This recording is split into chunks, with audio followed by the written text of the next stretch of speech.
Officials in Birmingham, Alabama, confirming 4 people have been killed after a mass shooting in the city's entertainment district. These scenes depicting the chaos that erupted outside of a local nightclub after the shots began to ring out.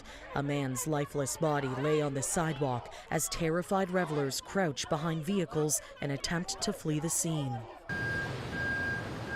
Officers say they began to receive reports of an active shooter outside of the Hush nightclub around 11 p.m. on Saturday night.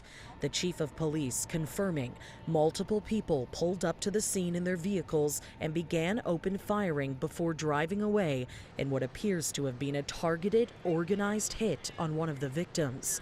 Authorities adding a manhunt for the suspect is now underway, with the FBI and ATF assisting in the investigation. These mass shootings have more to do with culture than they do criminality.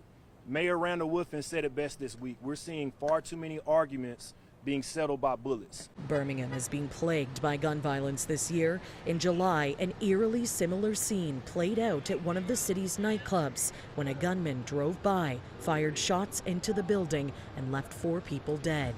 The city's mayor says gun violence has reached a, quote, epidemic level in Birmingham. There's a certain element in this city, there's a certain element in this community